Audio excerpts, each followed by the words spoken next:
Friends, पिछली video में हम लोगों ने देखा कि कैसे साल 1600 में ईस्ट इंडिया कंपनी बनती है और एक रॉयल चार्टर लेकर 1608 में इंडिया पहुंचती है। और इसके बाद साल 1615 में जहांगीर भी ईस्ट इंडिया कंपनी को इंडिया में फैक्ट्रीज इस्टेब्लिश करने की परमिशन दे देता है। अब इस वीडियो में हम लोग डिटेल में डिस्कस करेंगे कुछ इम्पोर्टेंट इवेंट्स जो साल 1615 से 1773 के बीच में हुए।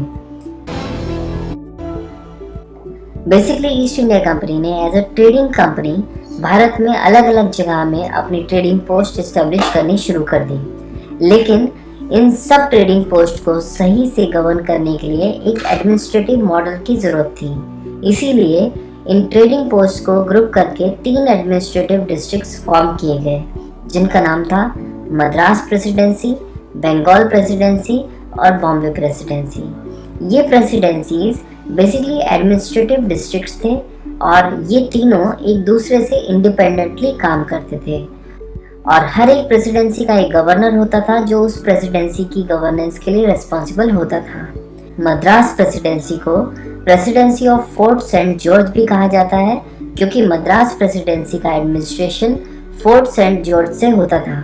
एक्चुअली साउथ इंडिया में Fort Saint George East India Company की मेन फैक्ट्री थी, जिसे 1640 में इस्टेब्लिश किया गया था। धीरे धीरे इस फैक्ट्री की इम्पोर्टेंस बढ़ती गई और 1682 में इसे मद्रास प्रेसिडेंसी का हेडक्वार्टर बना दिया गया।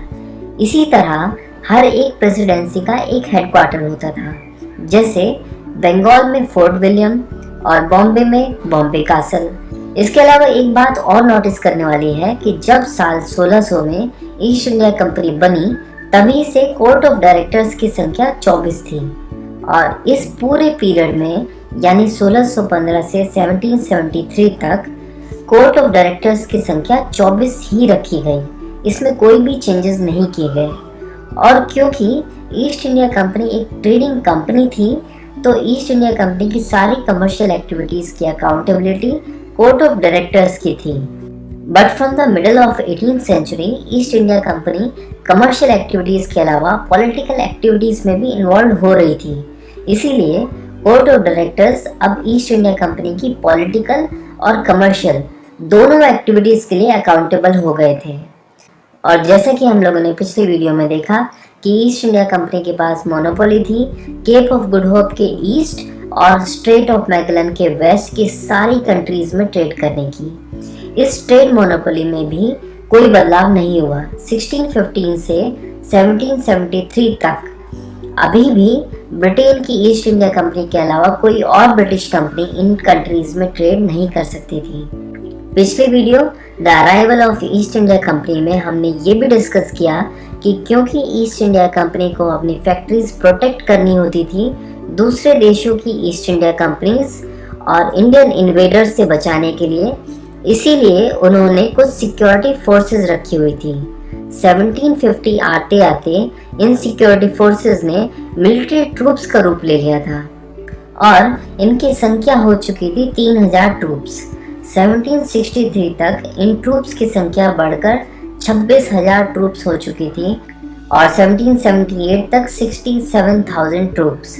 इन ट्रूप्स की संख्या बढ़ती ही जा रही थी क्योंकि ब्रिटिश ईस्ट इंडिया कंपनी लगातार बैटल और वॉर्स में इन्वॉल्व हो रही थी। 1746 से 1748 तक फर्स्ट कार्नेटिक वॉर में फ्रांस के साथ लड़ रही थी।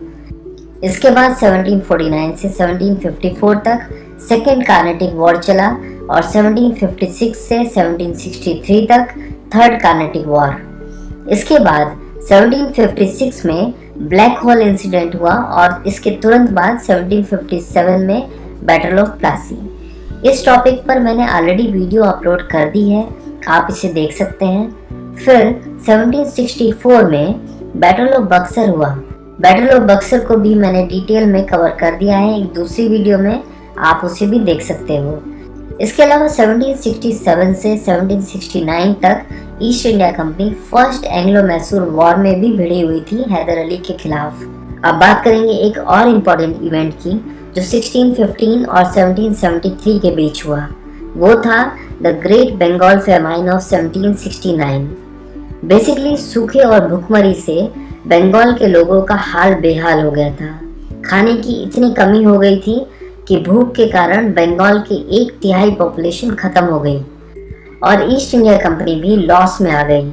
और 1772 में ईस्ट इंडिया कंपनी ने ब्रिटिश गवर्नमेंट से 1 मिलियन पाउंड का लोन अप्लाई कर दिया।